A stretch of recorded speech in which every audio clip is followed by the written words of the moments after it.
Hello and welcome to another Doctor's Assistant 1 video, and I'll be doing a review of the first issue of the 9th Doctor series. Now, just before I get into this series, or this review, I just thought I'd tell you that it's been a stressful day at college, or it's been an exhausting day. There is a difference, but an exhausting day at college. So if I don't sound as enthusiastic or as pumped up as normally, that's probably why. Which is kind of weird because when I do these reviews, I'm very pumped up and very energetic sounding, or I think I do anyway. But in real life, I'm very more like less. And like kind of, you know, I don't know, like over the top happy-go-lucky kind of type, but in the reviews I feel like I am like very happy-go-lucky. But then again, I guess it's because I'm specifically talking about a show that I absolutely adore. But anyway, yeah, on to the review. Personal jargon aside, this is the first issue of the 9th Doctor comics, TARDIS barcode there. This is cover A, and it says who it's by, but I can't pronounce the name. Titan Comics, 9th Doctor there, Doctor Who there, Doctor Who there, new adventure with the 9th Doctor, and it follows suit. It follows suit with the sort of first issue comic covers in this oil pastel like design, and I think the 9th Doctor is just awesome looking in the front cover. Now, although this is issue 1, it does come with a previous, which is kind of weird. It comes with a bio on the Doctor, Rose Tyler, and Captain Jack, who are the people here in this comic companions. You've also got how to contact Titan Comics on Facebook, Twitter, and their website to give them feedback if you want. Now, the one thing that I will say about this 9th Doctor comic, The Weapons of Past Destruction, I think that's what it says there, and it tells you who the writer and artist is. But the one thing that I do find kind of strange is, I will get a better shot, like panel even, there, for example, Captain Jack, and just there generally.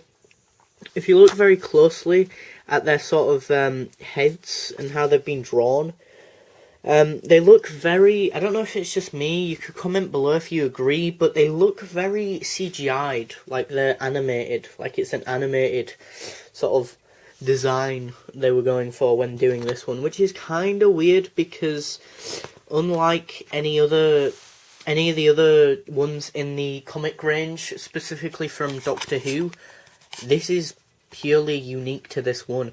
And they've also started doing this as well, which is quite cool, really. I quite, at first I didn't like it, but I think already, just from reading this first issue, it's kind of grown on me, because it does happen a few times in the comic, where basically it's like a silhouette of like the characters moving, but I think the way that they draw the basic body, I think you get a good idea of who's who, and that. And as well, like, for example, look, like, if you look closely here, Christopher Eccleston's head is kind of just a bald, like, round circle for the top, for kind of his head, for his hair as well. Whereas if you look closely with Captain Jack's character, he's kind of got that little quiff at the front. And obviously you've got loads of hair at the back of Billy's character, Rose, because obviously she's got long hair. And the Doctor uses the Sonic quite a lot. He just generally looks pretty badass and awesome. So if you're a big fan of the 9th Doctor, you know, it's a must-have, really, in that respect. But I think the story is extremely fast-paced. The ending, the cliffhanger, is very good. But I think it's very, I don't know, it feels very, like, out of the blue, like, what? Like, it feels like I have to read this again to understand the cliffhanger, which I will probably do. You've also got the sort of comic strip here, advertisements for other books. The other issues, issue 9, issue 6 and issue 9 of the 10, 12 and 11 Doctors comics, another comic strippy thing there. All the different types of covers for issue 1, which you could have got. All the different ones for issue 2, issue 2 even, issue 3, issue 4, issue 5, and issue 6. So yeah, I think there is only 6 issues, I think, in this series, so yeah, it's very, it is well done and stuff. I do think it's a well-rounded comic, and I do really like these panels. I forgot to mention this, where sort of the wind has been drawn, sort of indicating where the wind is going and stuff like that. But I did have to, I don't know, with this, because it's a visual part instead of a lot of dialogue, which I think I had to look at it a few times or for a while to really understand where they'd be positioned on the ship when the gravity kind of was taking them in what direction and whatnot. And to be honest, from what I've read of quite a few comics, because I read other than just Doctor Who, if you didn't know, I read Marvel and DC comics, more Marvel over DC, but I do like DC. But nonetheless, I read their comics, but I do feel like, specifically with Doctor Who, I feel like a lot of the Doctor Who comics sometimes focus a bit more on the action, well, not action, but a bit more on just silent panels sometimes, you know, like panels like these. Whereas I feel like in a DC or Marvel one, you wouldn't get this. You'd get, you know, you always get like ones where they have like a huge amount of like text to say and stuff like that, and I think that's what's quite off-putting. And I think this is why, you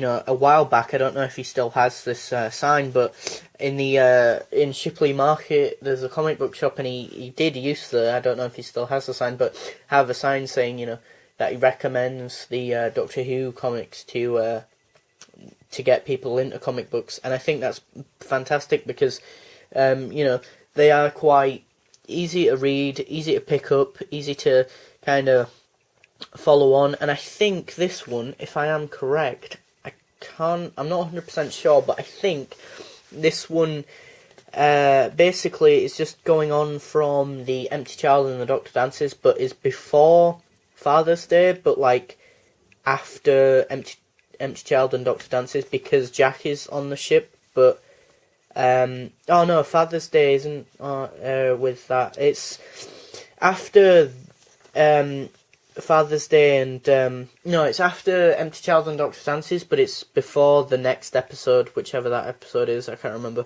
But yeah, I think this is a suitable pickup for any Ninth Doctor fan, any Doctor Who fan, you know, who wants to get into the comics or anything. I think this is a good start, good you know, pick-up point, you know, a good place to start with, because it's, you know, it's only going for 5 or 6 issues, so, you know, you're not going to be buying, like, you know, up to, like, 25 comics or something ridiculous like that, you know. So that's a benefit. You know, if it is successful, there might be a second series, so there might be more. You know, and if you're a fan of the Ninth Doctor, like I am, I think it's a must-have, and there's no real reason why not to pick this up. So yeah, thanks for watching, comment, rate, and subscribe.